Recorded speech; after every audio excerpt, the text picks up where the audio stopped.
Assalamualaikum warahmatullahi wabarakatuh. Kembali lagi di channel IT Gen Z pada playlist belajar bahasa Inggris bersama. Oke, apa kabar teman-teman semuanya? Semoga sehat-sehat selalu ya. Oke, pada konten selanjutnya, pada konten ke-9, kita akan membahas tentang verb atau kata kerja dengan subjudul mendalami lebih dalam tentang verb atau kata kerja.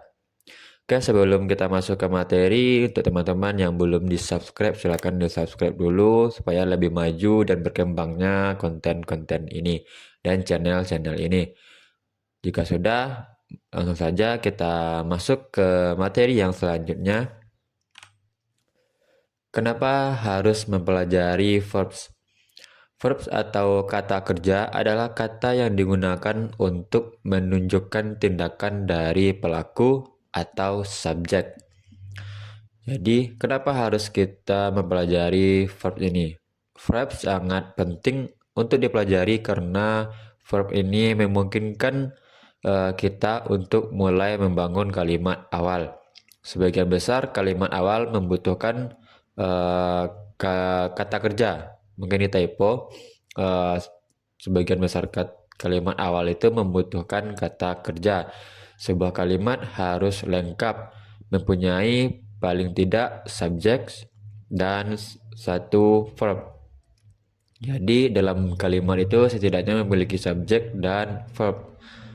Gimana contohnya? Contohnya he talks too much.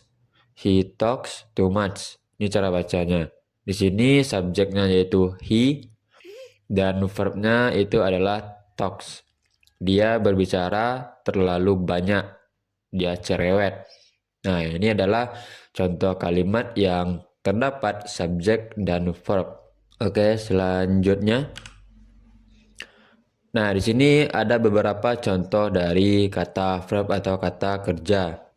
Yang pertama itu ada to be, artinya yaitu adalah, contohnya is, am, are, atau was, atau were. Yang kedua ada to do, itu artinya melakukan, to have, mendapatkan, to come, datang, to go, to pergi, ada to see, melihat, ada to give, memberi, to take, mengambil, to keep, menyimpan, to make, membuat. Terus ada to put, meletakkan, ada to send, mengirimkan, to say, itu adalah mengatakan, to let, itu membiarkan, dan yang terakhir to get, itu adalah artinya mendapatkan. Ini adalah contoh dari kata kerja. Selanjutnya, masuk ke bagian 1.1 yaitu infinitif atau bentuk dasar suatu verb. Infinitif merupakan bentuk dasar suatu verb seperti to work, to travel, to play, to live. Ini adalah contoh dari infinitive. Ada dua jenis infinitif yang perlu kita ketahui, yaitunya yang pertama ada bare infinitive dan to infinitive. Kita bahas satu persatu. Yang pertama adalah bare infinitive, merupakan infinitif tanpa to. Bare infinitive ini digunakan setelah modal verb. Contohnya can, may, must, will, should.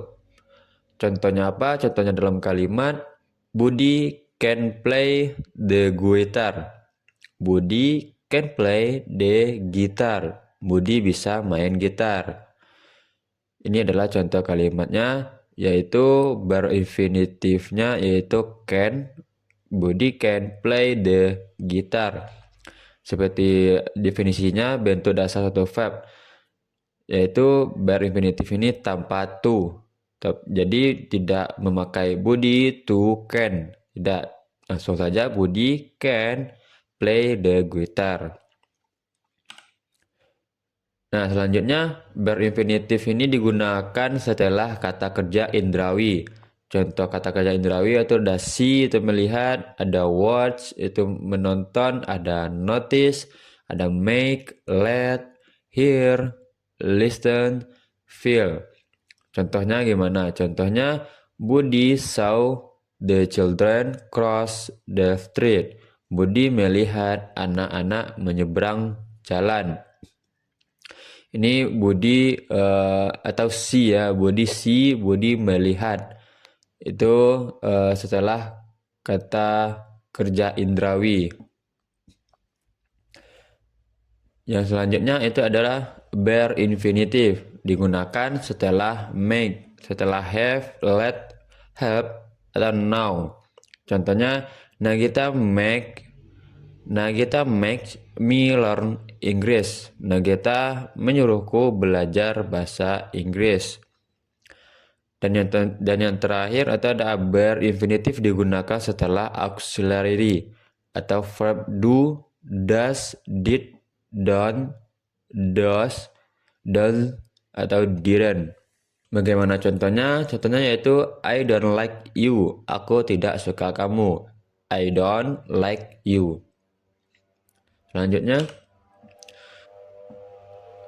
yang kedua itu ada to infinitive, merupakan kata kerja yang didahului oleh to. Berbeda dengan yang bare infinitive tadi menggunakan sebelum menggunakan tidak menggunakan to, sedangkan yang infinitive ini itu kata kerja yang didahului oleh to. Contohnya, Luna prepare to go camping. Di sini ada menggunakan kata ada to-nya. Itu adalah to infinitive. Luna siap-siap pergi kemah. Ini dia penggunaan dari to infinitive. Yang pertama, to infinitive mengikuti kata sifat. Contohnya, Mia is happy to win the contest. Mia senang menang lomba. Kata sifatnya yaitu win dengan didahului dulu kata to.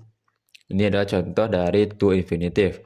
Yang kedua, to infinitive ini digunakan untuk menunjukkan tujuan. Contohnya, Saila writes this book to make people smart. Saila menulis buku ini untuk membuat orang pintar. To make digunakan dengan menunjukkan tujuan. Mengambil. Ini adalah ada to-nya ada dengan menunjukkan tujuan. Make, mengambil. Selanjutnya, nah, untuk yang ini kita jangan lupa juga selalu meningkatkan kosakata kita, vocabulary kita. Ini ada beberapa yang kata sifat vocabulary-nya.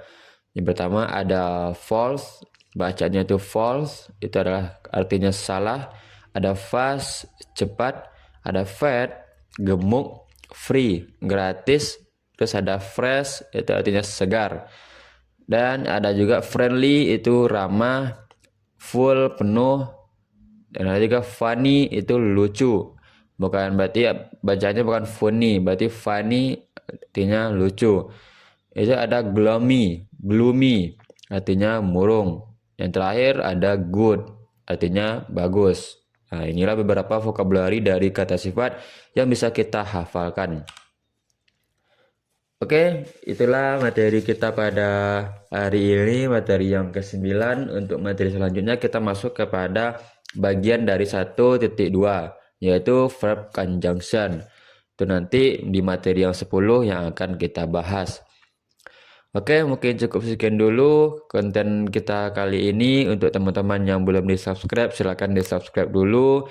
Dan juga konten ini semata-mata hanya untuk belajar bersama bahasa Inggris, termasuk saya juga untuk meningkatkan skill bahasa Inggris kita bersama-sama. Oke, mungkin cukup sekian. Terima kasih. Saya sudahi. Assalamualaikum warahmatullahi wabarakatuh.